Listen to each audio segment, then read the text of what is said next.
ناظرین، پروگرام روپیہ پیسہ میں آپ کو خوش آمدید کہتے ہیں۔ میں نے کل آپ سے بات کی، سنا بڑا وائرل ہوئی۔ میں نے آپ کو بتایا کہ بھائی میں حق کے ساتھ ہوں، وقت کے ساتھ نہیں ہوں۔ بات یہ ہے کہ ناظرین، میں اکیلا وہ ٹیلی ویژن اینکر ہوں پاکستان کے اندر جس نے پروگرام کے اندر کلمہ پڑھا تھا، لا الہ الا اللہ محمد رسول اللہ۔ اور وجہ یہ ہے کہ بھائی پھر کلمہ پڑھنے کے بعد بندہ جھوٹ تو نہیں بول سکتا، وہ سچ بولنا چاہیے نہیں۔ ویسے میرے علاوہ میرے خیال اورنگزیب بھائی کسی اور ٹی وی اینکر نے پڑھا کلمہ اس طرح؟ نہیں پڑھا نا۔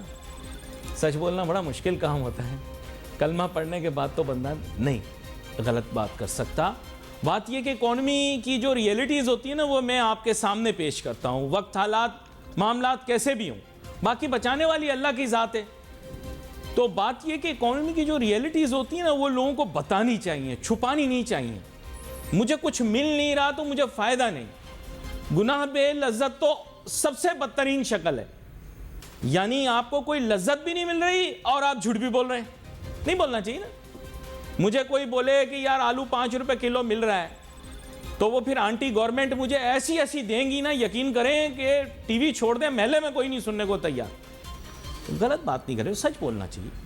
مہنگائی ملک میں بہت زیادہ ہے، بجلی کے بل بہت زیادہ ہیں، تکالیف پریشانیاں بہت زیادہ ہیں، تاہم میڈیا کو خراج تحسین پیش کرتے ہیں کہ ملک کی سالمیت کی خاطر ہم لوگ محدود پیمانے پر خبر آپ کو دے رہے ہیں، ریئلٹی آپ کو نہیں بتا رہے۔ لیکن ریئلٹی میں پی ٹی آئی کے دور میں بھی آپ کو بتاتا تھا۔ پی ٹی آئی کے دور میں میڈیا کو کنٹرول کرنے کے لیے بڑے بڑے فرعون بٹھائے گئے تھے۔ پی ٹی آئی کے دور میں آپ کو پتا ہوگا، نام نہیں میں لینا چاہتا، آج کل بھی دیکھیں لوگوں کو تھپڑے مار رہے ہیں، گھوسے مار رہے ہیں، بڑے بڑے فرعون بٹھائے ہوئے تھے انہوں نے۔ لیکن بات یہ کہ پی ٹی آئی کے دور میں بھی میں نے آپ کو بتایا کہ معیشت جو ہے وہ کافی دباؤ کا شکار ہے، بہت خراب ہے۔ اچھے کاموں کی تب بھی تعریف کی، اچھے کاموں کی آج بھی کرتا ہوں۔ جو بھی اچھا کام کرے گا اس کو اپریشیٹ کریں۔ اب ایک اچھی خبر آئی ہے کہ آئی ایف سی جو ہے وہ پاکستان کے اندر یا پاکستان کو منصوبوں کے لیے پیسے دے گا، اربہ ڈالر دے گا، اور میری شعبہ تحقیق نے بتایا ہے کہ 2 ارب ڈالر سالانہ وہ ہمیں دے گا کہ بھائی ترقیاتی کام کریں، انٹرنیشنل فائنینس کارپوریشن۔ اچھا، یہ آئی ایم ایف سے تھوڑے سے فرق ہوتے ہیں، ورلڈ بینک ہو گیا، آئی ایف سی ہو گیا، اے ڈی بی ہو گیا، آئی ڈی بی ہو گیا، یہ بنیادی طور پہ ترقیاتی ادارے ہیں، جبکہ آئی ایم ایف جو ہے وہ ایک زرعی ادارہ ہے، ایک مالیاتی ادارہ ہے، وہ ادھار دیتا ہے، یہ قرض دیتے ہیں۔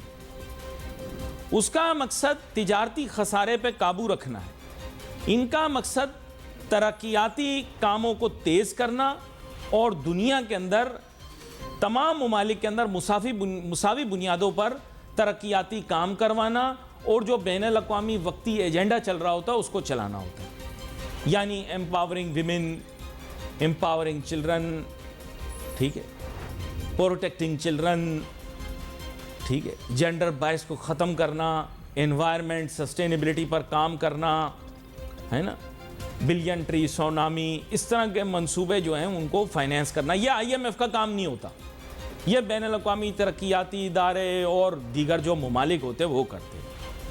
اب ایشو یہ ہے کہ ہم نے اس پر ڈسکو ڈانس شروع کر دیا، بہت لمبا۔ اتنا ڈسکو ڈانس کرنے کی ضرورت نہیں ہے، ماضی میں بھی ہمیں بہت قرضے ملتے رہے ترقیاتی کاموں کے لیے۔ کیا ہم نے کیا ہے؟ کیا کیا ہم نے؟ کام کتنا کیا ہم نے؟ خبردار، فیملی شو ہے، یہ اشارے کیا کر رہے ہو؟ کام نہیں کیا تو نہیں کیا، کام ماضی میں بھی نہیں کیا، اب دعا کرتے ہیں کہ مستقبل میں کام کریں۔ میں نے آپ کو پہلے بتا دیا کہ جو لوگ وقت کی کشتی میں بیٹھے ہیں وہ کشتی ڈوب جائے گی، جو حق کی کشتی میں بیٹھے ہیں وہ کامیاب ہو جائیں گے۔ میں آپ کو صحیح بتا رہا ہوں، میں نے دیکھے ہیں کتنے ہی سکندر خالی ہاتھ جاتے ہوئے۔ آج کوئی ماضی کا نام پاکستان میں باقی نہیں رہا، سب نام غرق ہو گئے۔ سچ بتاؤ مجھے، سب نام غرق ہو گئے۔ پاکستان کے اندر جتنے بھی آئے ترم خان ماضی کے اندر نام بھول بھال گئے۔ آج کسی چھوٹے سے بچے سے پوچھو کہ بتاؤ پاکستان کا 1956 میں کون وزیر اعظم تھا، کوئی آپ کو نہیں بتائے گا. لیکن آپ بولیں گے ارمغان کون ہے تو ہر بندہ آپ کو بتائے گا. یہ غلط نکل گیا. یار یہ میری بات سنو یار, تمہاری شکل بلال ٹینشن میں مل رہی ہے. سوری, واپس آ جاتے ہیں ٹاپک میں. میں بھی یار بغیر اس کے نہیں رہ سکتا, مجھے بھی چاہیے ہوتی ہے دوائی. سمجھ گئے نا آپ بات. میں تھوڑا سا آپ لوگوں کو لائٹ موڈ کر رہا ہوں, کیونکہ لائٹ موڈ میں کر کے میں آپ لوگوں کا ذہن بٹا دیتا ہوں. سچ اگر بندہ نہ بول پا رہا ہو تو کم از کم جھوٹ بولنے کے بجائے بندہ مذاق کر لے. میرے ساتھ بہت ہی اہم مہمان شامل گفتگو ہیں, جناب ڈاکٹر محمد شہباز صاحب. ویلکم کرتا ہوں آپ کو محمد شہباز صاحب. جی علی بھائی, بہت شکریہ آپ کا. ڈاکٹر محمد شہباز صاحب, بات کچھ ایسی ہے کہ آپ کے ساتھ تو اب پریکٹیکل بات ہوتی ہے, آبجیکٹو بات ہوتی ہے. آپ سائنسداں ہیں اس حساب سے کہ معیشت بھی ایک سائنس ہے. تو آپ کے ساتھ براہ راست اسی موضوع پر بات کروں گا کہ نعرہ تو یہ ہے کہ اب یہ پیسے ملیں گے, اس سے ترقیاتی کام ہوگا.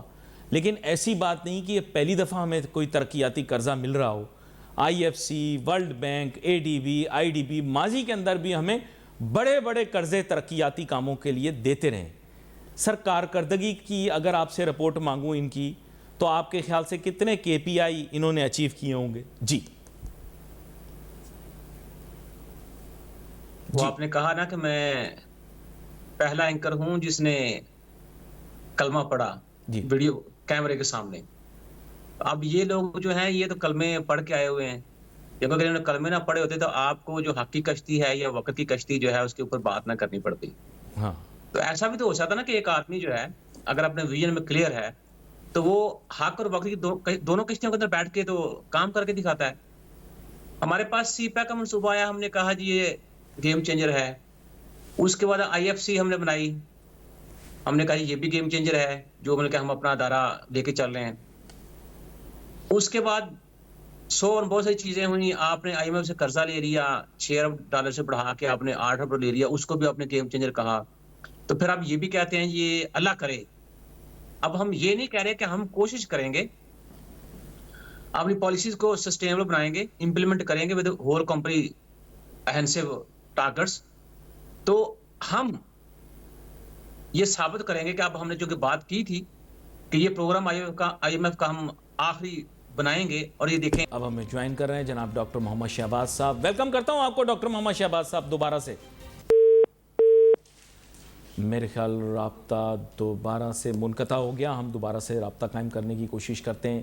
ناظرین, کیونکہ میں نے محدود پیمانے پر ہی تیاری کی ہوتی ہے, زیادہ تر میں سوالات ہی تیار کر کے لاتا ہوں. تو کیونکہ بہت سارے لوگ ہیں وہ جوابات تیار کر کے لاتے ہیں, میں اینکر ہوں تو اینکر ہونے کے ناطے میں سوالات ہی تیار کرتا ہوں, اپنی رائے دینے سے کوشش کرتا ہوں اجتناب کروں. لیکن آج چونکہ رابطہ مہمان سے منقطع ہو گیا تو مختصراً اپنی رائے دینے پر مجبور ہوں. بات کچھ ایسی ہے کہ اب ترقیاتی منصوبوں کو سامنے رکھتے ہوئے ملک کو آگے لے جانے کی جو ہے وہ تیاری کرنی پڑے گی. افسوس کے ساتھ یہ کہوں گا کہ بصیرت اور تاثیر رکھنے والے لوگ کم ہیں. تو اس کو پس منظر میں سامنے رکھتے ہوئے میں یہی کہوں گا, میرے خیال ڈاکٹر محمد شہباز صاحب ہمیں جوائن کر چکے ہیں. ڈاکٹر محمد شہباز صاحب, آپ کو دوبارہ سے ویلکم کرتا ہوں شو میں. جی بہت شکریہ علی بھائی, بہت شکریہ. ڈاکٹر محمد شہباز صاحب, بنیادی معاملہ و ماجرا و مسئلہ یہ ہے کہ بصیرت و تاثیر کے بغیر ملک میں ترقیاتی کام کرنا اور ہونا بہت مشکل ہے. میں چاہوں گا جن موضوعات کے اوپر آپ بات کر رہے تھے پہلے مکمل بھی کر لیں, پھر یہ بصیرت کی بات بھی کر لیں. جی تو میں یہ کہتا پھر اس کے بعد آئی ایم ایف سے پروگرام ہم نے لیا 6 سے 8 ارب کا. ہم نے کہا یہ پروگرام بھی ہمارا گیم چینجر ہوگا. اس کے بعد جب اب ہم تیاری کر رہے ہیں $1.4 ارب اور لینے کے لیے آئی ایم ایف سے, تو جو ہم نے وہ دعوے کیے تھے, ہم کہہ رہے تھے جی یہ ہمارا آخری پروگرام ہوگا, اس کے بعد ہم آئی ایم ایف کو جو پاکستان سے نکال دیں گے, تو نکالنے کے بجائے آپ تو دوبارہ جفیاں ڈال رہے ہیں اس کے ساتھ. تو یہ جو تضاد ہے نا, آپ کے اعلانات آپ کرتے ہیں اور اس کو جب پریکٹیکلی دیکھا جائے, عملی طور پر دیکھا جائے, ہمیں زیرو جو ہے نا آپ کے ایفرٹ نظر آتی ہے. اس سے میرے خیال باہر نکلنا ہوگا. اور جیسے آپ نے انٹرو کے اندر کہا کہ لوگوں کو آہستہ آہستہ نا وہ چیزوں کی سمجھ آنا شروع ہو گئی ہے. تو معاشیت جو ہے بیسکلی اس کے انڈیکیٹر کس طرف جا رہے ہیں, اور ہمارا میڈیا یا ہمارے سیاستدان جو ہیں وہ ہمیں کس طرف چیزوں کو راغب کرنے کی کوشش کر رہے ہیں. تو جہاں تک بصیرت کی بات دیکھیں گے, 75-76 سال ہو گئے ہیں. تو ابھی تک ہم نے ایسا کون سا کام کیا ہے کہ جس کے اوپر میں یہ کہہ سکوں کہ ہاں جی یہ جو پروگرام تھا یا یہ جو ڈیولپمنٹ ہم نے کی ہے یہ پچھلے 10 سال کی آپ کی اکنامک پالیسی تھی، پچھلے 20 سال کی تھی، تو پچھلے 4-5 سال سے جب سے آپ کے ساتھ میں یہ پروگرام کر رہا ہوں تو ہم یہی بات کرتے ہیں کہ پاکستان کے اندر جو ایک چیز ڈیفیشنسی ہے وہ یہی ہے کہ ہمیں چیزوں کو پرائورٹائز کرنا آتا ہی نہیں ہے، یا آتا نہیں ہے یا ہم کرنا نہیں چاہتے. تو جب تک ہم اپنی پرائورٹی سیٹ نہیں کریں گے، ہم آنے والے 20-30 سال کے لیے اپنا ٹارگٹ سیٹ نہیں کریں گے، ہم یہ طے نہیں کریں گے کہ 10 سال کے بعد پاکستان کو کہاں کھڑا ہونا چاہیے، 15 سال بعد کہاں کھڑا ہونا چاہیے، 20 سال بعد کہاں کھڑا ہونا چاہیے، اور جیسے ابھی 2050 ہے تو اس وقت پاکستان کے ٹارگٹ ہم نے کیا طے کیا اور کیا ہم نے اچیو کرنے ہیں. تو تب تک تو بصیرت کی باتیں اور یہ جو لمبے لمبے دعوے ہیں یہ سارے مجھے سمجھیں کہ وہ زیرو ہی لگ رہے ہیں، مجھے ایفرٹ لیس لگ رہی ہیں چیزیں ساری. جی یہاں پر میں ایک چیز آپ سے یہ بھی جاننا چاہوں گا کہ دیکھیں ماضی کے اندر ترقیاتی منصوبوں میں، بڑے ترقیاتی منصوبوں میں 60 کی دہائی میں لگے ہوئے ڈیم اور اس کے علاوہ وہ صنعتی ترقی جو کہ پہلے ایوب خان صاحب کے دور میں اور پھر بھٹو صاحب کے دور میں ہوئی، اور کچھ سٹیٹ انٹرپرائزز جو 80 کی دہائی میں ضیاء الحق صاحب کے دور میں لگے. پھر کوئی میگا پروجیکٹ اس ملک میں نہیں لگا سوائے موٹر ویز کے جو کہ نواز شریف صاحب نے بنوائیں. آپ مجھے صحیح بتائیں کیا ایک ملک بغیر میگا پروجیکٹس کے، بغیر میسیو انڈسٹریل ایکٹیویٹی کے چل سکتا ہے؟ نہیں بالکل نہیں چل سکتا. پھر ہمیں وقت کے ساتھ ساتھ جو ہے وہ چینج ہونا جو ہے نا وہ سیکھنا پڑے گا. آپ دیکھیں ابھی اب آئی ایف کی بات کر رہے تھے تو 2 ارب کی سرمایہ کاری کہہ رہے ہیں کہ پاکستان کا جو انفراسٹرکچر ہے اس میں ہم کریں گے، ڈیجیٹلائزیشن میں کریں گے، نجکاری میں کریں گے، اور جو ہیومن کیپٹل ہے یا ہیومن انفراسٹرکچر جو ہے یا فزیکل انفراسٹرکچر جو ہے اس کو ہم ڈیولپ کریں گے. لیکن وہ ساتھ یہ بھی ان کے جو مینیجنگ ڈائریکٹر ہیں وہ ساتھ یہ بھی کہہ رہے ہیں کہ پاکستان جیسے ملک کے لیے 2 ارب سرمایہ کاری جو ہے نا یہ کوئی اتنی کافی نہیں ہے. تو اس کا مطلب یہ ہوا کہ ہمیں اور پیسہ چاہیے. اس کا مطلب یہ ہوا کہ جب ایک چیز آپ سفیشینٹ چیز جو ہے درکار ہے اور اس کی جگہ آپ انسفیشینٹ چیزیں جو لگائیں گے تو میرے خیال میں یہ 2 ارب سرمایہ کاری جو ہے یہ بھی اتنا کام نہیں کرے گی. حالانکہ پاکستان دنیا کا ایک ایسا ملک ہے یہاں 1 ارب ڈالر بھی آپ کے ملک کے اندر آ جائے تو اس سے بھی آپ کی اکانومی چل پڑتی ہے. بات یہ ہے کہ 2 ارب ڈالر ہو، 1 سے 4 ارب ڈالر آئی ایم ایف سے لے، یا آپ نے 6 سے 8 ارب ڈالر کا قرضہ آلریڈی آئی ایم ایف سے لے رکھا ہے، اس کو پراپرلی جو ہے وہ یوٹیلائز کرنا چاہیے آپ کو، اور وہ تب تک نہیں کر پائیں گے جب تک آپ اپنی پرائورٹی سیٹ نہیں کریں گے. ہاں آپ خالی نعرے لگاتے رہے، آپ تنخواہیں دینے کے لیے یا قرض اتارنے کے لیے، قرض کو جو سود ہے وہ اتارنے کے لیے مزید قرضے لیتے جائیں گے تو ملک جو ہے وہ تو آگے دیکھیں درستہ چلا جا رہا ہے نا قرضوں کی وہ کہہ لیں کہ جال کے اندر. تو اس کو نکالنے کے لیے ہمیں کمپریہنسو پالیسی بنانی چاہیے اس کو، اور ہمیں جو اپنی اکانومی ہے اس کا پروڈکٹیو یوز کرنا چاہیے. دیکھیں دنیا میں کوئی ایکسپرٹ یہاں پہ آتا ہے، کوئی ڈیلیگیشن یہاں پہ آتا ہے، وہ سارے کہتے ہیں پاکستان کے ایگریکلچر سیکٹر کے اندر پوٹینشیل ہے، پاکستان کا انڈسٹریل سیکٹر جو اس میں پوٹینشیل ہے، پاکستان کا مینوفیکچرنگ سیکٹر اس میں پوٹینشیل ہے، ریئل اسٹیٹ کے پوٹینشیل ہے، اور بہت ساری چیزیں. اور آپ یہ دیکھیں سارے ہی یہ جو سیکٹر جو میں نے آپ کو کاؤنٹ کر کے بتائیں ساروں کو ہم نے پچھلے 10 سال سے جمود کا شکار کیا ہوا ہے. تو اس سینیریو کے اندر ہم کیسے ایکسپیکٹ کریں کہ آپ جو یہ بات کر رہے ہیں کہ یہ جو 2 ارب کی سرمایہ کاری جو ورلڈ بینک کا جو ذیلی ادارہ ہے آئی ایف سی وہ کر رہا ہے تو اس سے جو ہے وہ گیم چینج ہو جائے گی.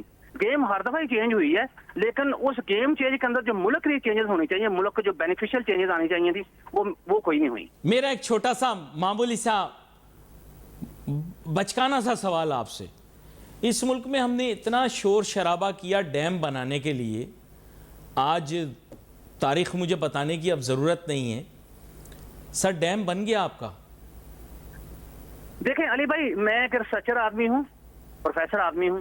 میرا کام پتہ کیا ہے؟ میرا کام ہے بچوں کو پڑھانا، میرا کام ہے ریسرچ کرنا، میرا کام ہے کور ریسرچ کرنا، میرا کام ہے کمرشل ریسرچ کرنا، میرا کام ہے مجھے کچھ پروجیکٹ مل جائے اس کے اوپر مجھے کام کرنا. میرا یہ کام نہیں ہے کہ میں تھانوں میں جا کے پولیس کو اس کا کام کرنا سکھانا شروع کر دوں. میرا یہ کام نہیں ہے کہ میں آپ کو آپ کا کام سکھانا شروع کر دوں. میرا کام صرف یہ ہے کہ مجھے اپنے کام کے ساتھ مطلب ہونا چاہیے اور مجھے یہ دیکھنا چاہیے کہ میں اپنی رسپانسبلٹی، اپنی ڈیوٹیز جو ہیں وہ اگر صحیح طریقے سے ادا کر رہا ہوں تو ویل اینڈ گڈ. نہیں لیکن میں آپ سے ویسے یہ پوچھنا چاہ رہا ہوں بنیادی بات کہ دیکھیں اس ملک کے اندر انہوں نے کہا کہ صاحب ہم ڈیم بنائیں گے، اور آپ نے دیکھا ہوگا کہ کئی سالوں سے ایک ہی بات بار بار ریپیٹ کر رہے ہیں کہ ہم ڈیم بنائیں گے. کبھی کہہ رہے ہیں ہم نے پوری تیاری کر لی ہے، کبھی کہہ رہے ہیں ہم نے سروے کر لیا ہے، کبھی کہہ رہے ہیں فیزیبلٹی بنا لی ہے، کبھی بول رہے ہیں اس پہاڑی علاقے میں بنائیں گے، کبھی کہہ رہے ہیں اس پہاڑی علاقے میں بنائیں گے، کبھی بول رہے ہیں بڑے صوبے میں بنائیں گے، کبھی بول رہے ہیں چھوٹے صوبے میں بنائیں گے، کبھی بول رہے ہیں ہمالیہ کے ساتھ بنائیں گے، کبھی بول رہے ہیں دریائے سندھ کو وہاں پہاڑوں کے نزدیک روکیں گے. تو میں آپ سے یہ جاننا چاہ رہا ہوں کہ سر ایک سمپل سا ڈیم ہم سے ابھی تک نہیں بنا، کیوں؟ سر وہ میں نے آپ سے بات کی نا، جو پچھلی میں ایکسپلینیشن آپ کو دے رہا ہوں اس کے اندر یہی بات کر رہا ہوں کہ ہم اپنی پرائرٹی نہیں سیٹ کر پا رہے. جب تک ہم اپنی پرائرٹی سیٹ نہیں کریں گے، جب تک ہم اپنے جو ذاتی ہمارے مفادات ہیں اس سے باہر نہیں نکلیں گے، جب تک ہم ملک کے مفادات جو اس کے بارے میں نہیں سوچیں گے، تو یہی صورت رہے گی. وہ ڈیم جو آپ کا ہوا میں بنتا رہے گا، کبھی وہ کے پی کے میں چلا جائے گا، کبھی سندھ میں چلا جائے گا، پنجاب میں چلا جائے گا، کبھی وہ گلگت بلتستان میں چلا جائے گا. وہ تب تو ڈیم بیچارہ پریشان ہوگا، یار میرے ساتھ کرنا کیا چاہ رہے ہیں. لیکن آپ ایک محقق ہیں، آپ نے خود بتایا آپ ایک ریسرچر ہیں. ایک ریسرچر ہونے کے ناطے آپ مجھے سچ بتائیں کہ اگر میں آپ کے سامنے یہ مختلف قسم کی اوپینینیٹڈ پروجیکٹ پروپوزلز رکھ دوں تو آپ کیا تاثر لیں گے ایک شخص کے بارے میں یا ایک پلاننگ کے بارے میں کہ جو مختلف قسم کے پیرلل پروجیکٹس آپ کے سامنے پیش کر رہے ہیں، ان کی فیزیبلٹیز بھی ریڈی کی ہوئی ہیں لیکن ایگزیکیوشن کرنے کی کوئی نیت نہیں رکھتے؟ دیکھیں جی، وہ تو کوئی پلان آپ لے کے آئیں گے، آپ لے کے آئیں، کوئی اور بندہ لے کے آئے، بینگ ریسرچر ہے تو میں ساری چیز دیکھوں گا. میں اس کے سب سے پہلے میرٹس دیکھوں گا، اس کو ڈی میرٹس دیکھوں گا، اس کی جو فیزیبلٹی ہے وہ دیکھوں گا، کاسٹ دیکھوں گا، اس کو کاسٹ ایفیشنسی چیک کروں. تو میں ہر آسپیکٹ جو ہے اس پروجیکٹ کا چیک کر کے اس کے بعد میں اپنا ویو پیش کروں گا. ہاں جی، کون سا پروجیکٹ جو ہمارے لیے کتنا فیزیبل ہے. اب بات یہ ہے کہ آپ پروجیکٹ اناؤنس کر دیتے ہیں، آپ کو یہ پتہ نہیں ہوتا کہ اس کو آنے والے 10 سالوں میں اگر ہم اس کو امپلیمنٹ کرتے ہیں تو اس کے ہماری اکانومی کے اندر ثمرات کیا ہوں گے، یا اس کے ہمارے اس پروجیکٹ امپلیمنٹ کرنے سے کانسیکوینسز کیا ہوں گے. آپ کو 5 سال بعد فیزیبلٹی رپورٹ کی بات یاد آتی ہے. تو یہ جو چیز آپ سے میں نے پہلے کہی وہ یہ، ایک تو ہم بالکل سیریس نہیں ہیں چیزوں کے بارے میں، دوسرا ہم نے پرائرٹی سیٹ نہیں کی ہوئی، تیسری یہ ہے کوئی بندہ اپنی رسپانسبلٹی اور اون کرنے کو تیار ہی نہیں ہے. اچھا، اب ایک سوال آپ کے سامنے رکھتا ہوں، بڑا عجیب و غریب نوعیت کا ہے. بات یہ کہ اب میں تھوڑا پن بجلی سے ہٹ کے آپ کے پاس آتا ہوں. 2014 میں ہم نے کول پاور پلانٹس کی فیزیبلٹیز بنائیں.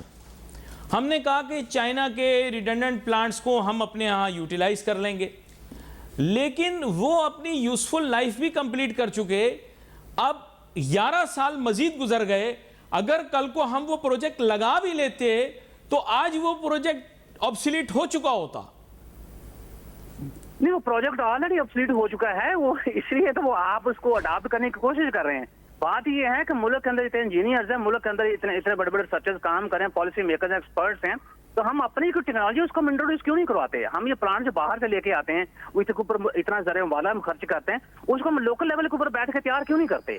یہ اتنے بڑے بڑے کھیپ آپ کی پبلک سیکٹر کے اندر کام کر رہی ہے، انجینئرز کام کر رہے ہیں، بڑے بڑے آپ کہہ لیں کہ محقق بھی کام کر رہے ہیں، ایکسپرٹس بھی کام کر رہے ہیں، تو ان کو کچھ اپنی بھی آؤٹ پٹ شو کرنی چاہیے ملک کی ویلفیئر کو انکریز کرنے کے لیے.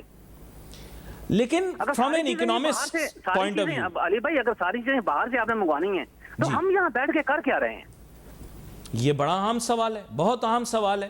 اور یہاں پر جو سوال جو میں نے پوچھا اور آپ نے اس کا بڑا احسن طریقے سے جواب دیا، ایک نقطہ آپ سے یہ بھی پوچھنا چاہوں گا. بہت سارے ایسے پروجیکٹس ہوتے ہیں دنیا میں جن کی لائف ہی جو ہے وہ میکسیمم میگا پروجیکٹس کی بات کر رہا ہوں، جن کی لائف ہی 20-25 سال ہوتی ہے. تو اب آپ کو پتہ ہے کہ سی پیک شروع ہوئے، کنسیپشن آپ کو پتہ ہے اس کی انسیپشن 2008 میں ہوئی، اس کی کنسیپشن سو کالڈ کنسیپشن 2014 میں ہوئی، اور آج ہم اس کے 11 سال آگے کھڑے ہوئے ہیں. اور اب ایک نیا پروجیکٹ آ گیا، اڑان پاکستان. تو وہ پچھلے والے کا کیا بنا یہ تو بتائیں، پچھلے والے کا کیا بنا؟ دیکھیں جی، میں ایک سیاستدان نہیں ہوں، میں تو صرف ایک اتنی بات جانتا ہوں کہ ہماری جو عوام ہے نا وہ بڑی بھولی ہے. اب عوام کے ذہن میں کوئی ایک بات بیٹھتی ہے تو اس کو نکالنے کے لیے ہم کو دوسرا ایشو شروع کر دیتے ہیں. جب تک عوام اس کے بارے میں سوچتی ہے تو اس چیز کو ختم کرنے کے لیے ہم کو تیسرا ایشو شروع کر دیتے ہیں. جب عوام اس کی طرف منہ کرتے ہیں تو اس کو ختم کرنے کا ہم کو چوتھا پروگرام شروع کر دیتے ہیں. تو یہ جو ساری چیزیں ہمیں بتائیں نا، یہ مجھے بالکل یہی سیکوینس نظر آ رہا ہے. ورنہ ہونا یہ چاہیے تھا کہ آپ یہ سوچ دیں کہ ملک کا اتنا سارا پیسہ سی پیک کے اوپر ہم نے لگا دیا ہے، چائنا نے بھی انویسٹمنٹ کی، تو ہم کم از کم اس کا جو ایفیشینٹ یوٹیلائز ہے for the betterment of Pakistan economy, اس کو تو دیکھیں. اس سے جو میکسیمم فروٹس ہم نے کہا گیم چینجر ہو جائے گا، وہ ہم یہ تو طے کریں گیم کتنا کو چینج ہوا پاکستان کی ویلفیئر کے لیے. تو وہ چیز وہیں پڑی ہے. ہم نے اڑان پاکستان پروگرام شروع کر دیا ہے، اور اس کے اوپر بھی دیکھیں پہلا بیان ہمارا یہی تھا کہ یہ جو پروگرام ہم نے شروع کیا ہے اڑان پاکستان، یہ پاکستان کے لیے، یہ پاکستان کے ویلفیئر کے لیے گیم کو چینج کر کے رکھ دے گا. تو یہ آپ پچھلے 15-20 سالوں میں بالکل اس سے پیچھے چلے جائیں، یہ ایک ہی ڈائلاگ جو ہے آپ کو مختلف چہروں کے جو مختلف منہوں سے آپ کو نکلتا نظر آ رہا ہے. اچھا، لیکن چلیں میں اور آپ ایویلیویشن کر لیتے ہیں.